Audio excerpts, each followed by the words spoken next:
Hello students, last class में हमने chapter 2 start किया था. Will continue with that. Will be studying the part 2 of that chapter. First part में हमने male reproductive organ of flower के बारे में बात की थी. Today will be talking about the female reproductive structure of the flower, that is the gynoecium. जब हम गाइनोशियम की बात करते हैं तो हम बात करते हैं stigma, style, ovary. The gynoecium is made up of three structures, that is the stigma, the long tube, the style, and the round portion, that is ovary. And within the ovary is present the embryo sac. So the female reproductive structure, that is the gynoecium or the carpel, has the ovary.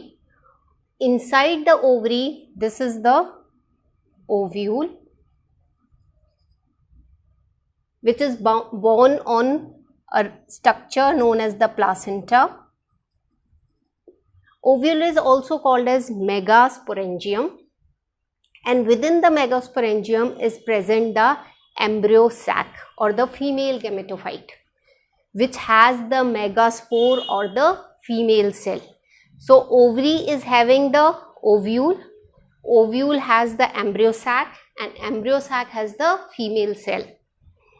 The process of formation of this megaspore is called as the megasporogenesis, that we will study after studying the structure of the ovule.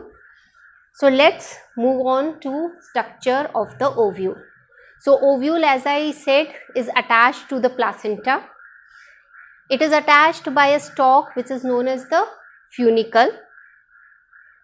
Here you can see a long vascular tissue has been drawn which runs into it, and the part where the funicle attached to the body of the ovule, that is known as the hyphae, and this hyphae where it attached to the body has a ridge which is known as the ramphae.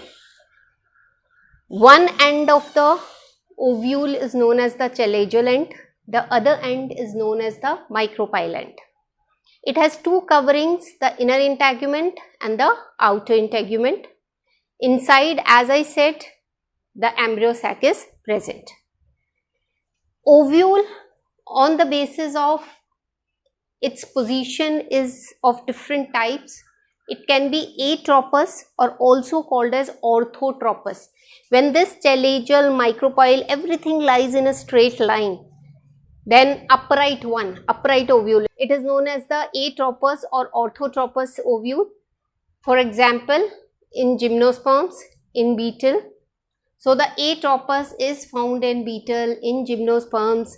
Then comes the other one, that is hemitropous. Hemitropous is when this body is tilted at 90 degree on the funicle. It is also called as hemianatropous.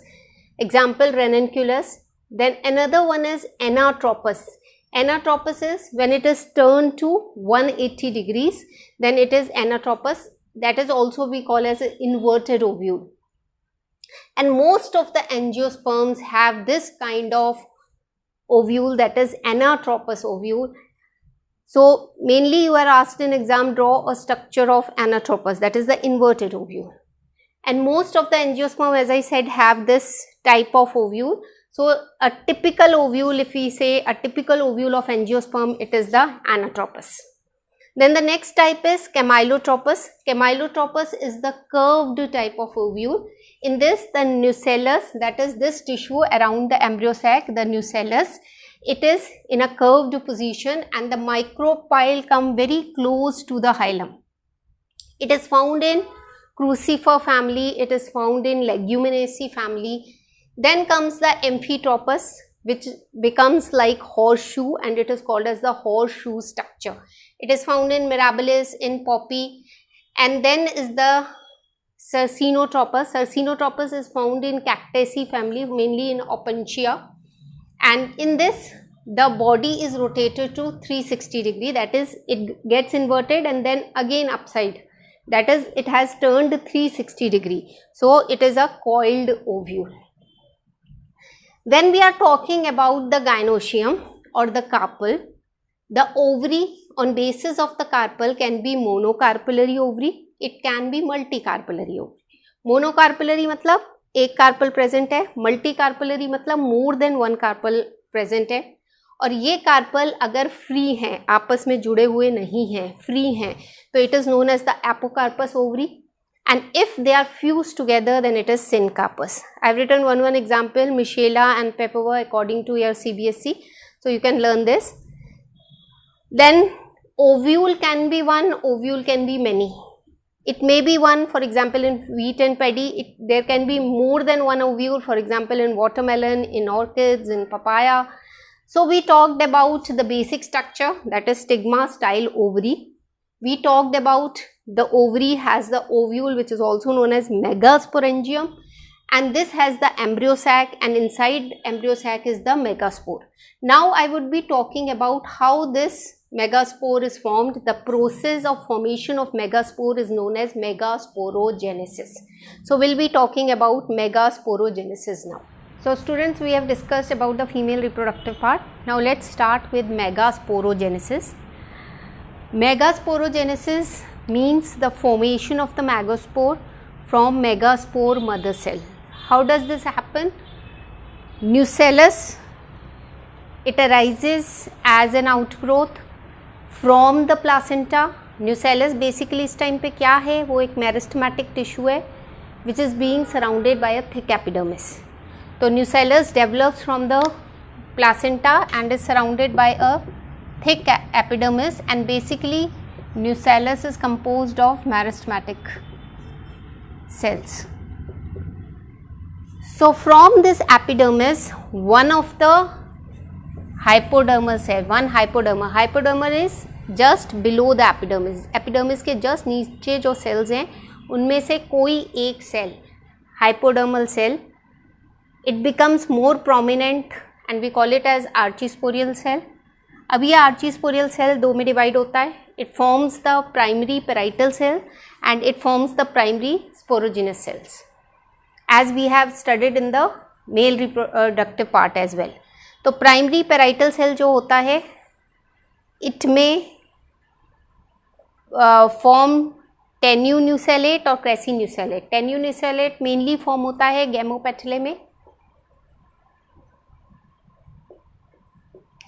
टेन्यून्यूसेलेट मतलब कम nucellus रहता है, less nucellus बनता है.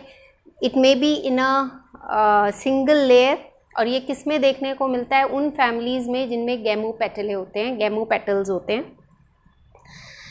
क्रेसीन्यूसेलेट की बात करें तो ज़्यादा न्यूसेलस बनेगा. The nucellus is in more layers than compare to tenuinucellate. टेनी में बहुत लेस रह जाता है न्यूसेलस, एक लेयर, सिंगल लेयर भी हो सकता है. ये मोर डेवलप्ड होता है, पॉलीपेटले में देखने को मिलता है और मोनोकॉट्स में देखने को मिलता है. Then the primary sporogenous cell, the primary sporogenous cell will undergo meiosis, and this primary sporogenous cell is basically the megaspore mother cell. अब मेगास्पोर मदर सेल में मियोसिस होता है और 4 मेगास्पोर्स बनते हैं. इन 4 मेगास्पोर्स में से 3 डिजेनरेट हो जाते हैं और केवल एक फंक्शनल रहता है. अब ये जो फंक्शनल मेगास्पोर है, इसमें फर्दर माइटोसिस होता है और इसका न्यूक्लियस जो है वो 8 न्यूक्लिएट स्टेज में पहुंचता है. तो just will see it through the diagram. So the one that is the functional megaspore, हमने यहाँ पे पढ़ा कि मियोसिस हुआ, ठीक है, मियोसिस होके 4 मेगास्पोर्स बने और उनमें से 3 डिजेनरेट हो गए, केवल एक फंक्शनल बचा और उस फंक्शनल मेगास्पोर के न्यूक्लियस में अब माइटोसिस होता है. यहाँ पे माइटोसिस हो रहा है. तो ये कैसे होता है? पहला डिवीजन होता है, 2 न्यूक्लियाई बनते हैं.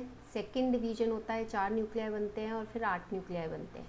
और इन 8 न्यूक्लियाई में से 2 सेंटर में आते हैं और ये दोनों मिलके बनाते हैं पोलर न्यूक्लियाई. तो 2 न्यूक्लियाई जो सेंटर में आए, क्योंकि वो पोल से आ रहे हैं, we call them as polar nuclei. Then cytokinesis, formation of cell wall occurs, and these 3 are the antipodals. This is the polar nuclei, then this is the egg, these 2 are synergids, and together we call it the egg and the 2 synergids. They are known as the egg apparatus. अब ये जो synergids होता है ये finger like projections या outgrowths form करता है. It produces the outer wall of the synergid produces finger like projections and this is what we call as filiform apparatus. अब ये फिलीफॉर्म एपरेटस जो है it secrete certain chemicals which will guide the pollen tube.